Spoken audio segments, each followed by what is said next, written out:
YS Jagan సంకటంలో పడ్డారు. ఓవైపు అమరావతిని ఒప్పుకోక తప్పని పరిస్థితి, ఇంకోవైపు తన కలల ప్రాజెక్టు 3 రాజధానులను పక్కన పెట్టాల్సిన దుస్థితి. 3 ప్రాంతాల్లో 3 రాజధానులన్న వైసీపీ నినాదం ఇక మూలన పడ్డట్టే. ఎందుకంటే ఏపీ రాజధానిగా అమరావతికి చట్టబద్ధత కల్పించే ప్రక్రియ ప్రారంభమైపోయింది. త్వరలో జరగబోతోన్న మంత్రివర్గ ఆమోదం తర్వాత సవరణ బిల్లును పార్లమెంట్లో ప్రవేశపెట్టబోతోంది కేంద్రం.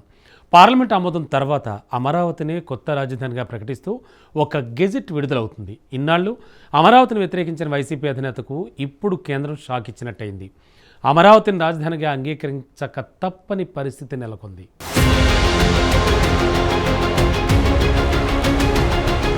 జగన్ అమరావతిని రాజధానిగా వద్దనుకున్నారు. కానీ ఆయన పుణ్యమాని ఇప్పుడు అమరావతి ఆంధ్రప్రదేశ్ రాజధానిగా చట్టబద్ధత లభించబోతుంది. ఒకవేళ జగన్ కూడా మాట మడమ తిప్పకుండా అమరావతిని రాజధానిగా అంగీకరించి దాని నిర్మాణ పనులు కొనసాగించి ఉంటే నేడు ఈ అవసరమే ఉండేది కాదు.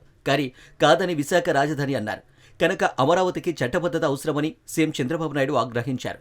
మళ్లీ భవిష్యత్తులో జగన్ లేదా అలాంటి ఆలోచనలు చేసేవారు అధికారంలోకి వస్తే వారికి రాజధాని మార్చే అవకాశం ఉండకూడదు. కనుక కేంద్ర ప్రభుత్వం పార్లమెంటు చేతనే ఏపీ రాజధానిగా అమరావతిని ఖరారు చేస్తున్నారు. ఇటీవల కేంద్ర న్యాయశాఖ ఆమోదించింది. దానికి మొదట కేంద్ర మంత్రివర్గ సమావేశంలో, తర్వాత పార్లమెంటులో ఆమోదముద్ర వేయడం లాంఛనప్రాయమే. తర్వాత రాష్ట్రపతి ఆమోదముద్రతో గెజిట్ నోటిఫికేషన్ విడుదల చేస్తారు. ఈ పార్లమెంటు సమావేశాల్లోనే ఈ ప్రక్రియ అంతా పూర్తవుతుంది. కనుక ఇక ఎవరికి నచ్చినా నచ్చకపోయినా ఆంధ్రప్రదేశ్కి అమరావతి రాజధానిగా ఉంటుంది.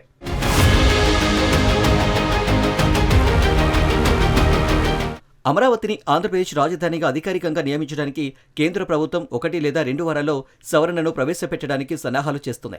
ఆంధ్రప్రదేశ్ పునర్వ్యవస్థీకరణ చట్టం 2014లోని సెక్షన్ 5(2)ని సవరించి అమరావతిని రాష్ట్ర రాజధానిగా స్పష్టంగా చేర్చే ప్రతిపాదనకు కేంద్ర న్యాయ మంత్రిత్వ శాఖ ఆమోదం తెలిపినట్లు సమాచారం. పార్లమెంటు ఈ సవరణను ఆమోదించి గెజిట్ నోటిఫికేషన్ జారీ చేసిన తర్వాత అమరావతి పూర్తి చట్టపరమైన రాజధాని హోదాను పొందుతుంది. సంవత్సరాల తరబడి రాజకీయ మరియు న్యాయపరమైన వివాదాలకు ముగింపు పలుకుతుంది.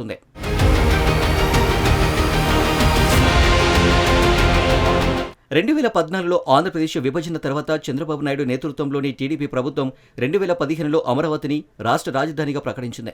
నిర్మాణ కార్యకలాపాలు 4 సంవత్సరాలు కొనసాగాయి. 2019లో వైఎస్ఆర్సీపీ అధికారంలోకి వచ్చినప్పుడు పరిస్థితి తీవ్రంగా మారిపోయింది.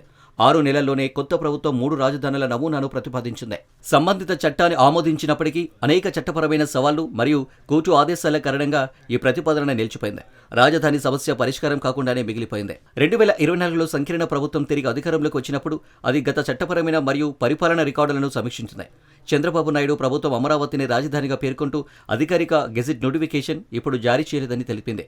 ఈ విధానపరమైన లోపం గత ప్రభుత్వ రాజధానిని మార్చడానికి ప్రయత్నించడానికి వీలు కల్పించింది. అమరావతికి చెందిన రైతు సంఘాలు ఈ ప్రాంతానికి రాజధాని హోదాను చాలా కాలంగా డిమాండ్ చేస్తున్నారు. కూటమి ప్రభుత్వం కేంద్రంపై ఒత్తిడి పెంచారు. అప్పటి నుంచి రాష్ట్ర ప్రభుత్వం ఈ సవరణ కోసం గట్టిగా లాబియింగ్ చేస్తోంది.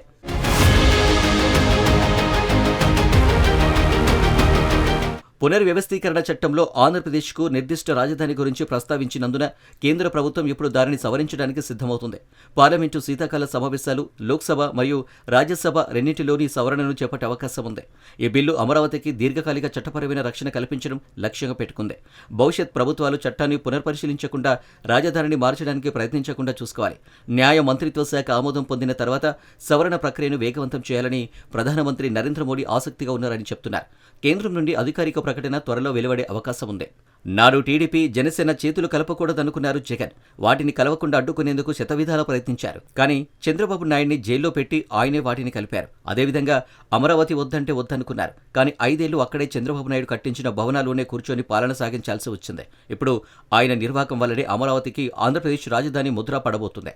కనుక దీనిలో చంద్రబాబు నాయుడు పట్టుదల, ప్రయత్నం ఎంత ఉన్నాయో జగన్ నిర్వాకం కూడా అంతే ఉంది.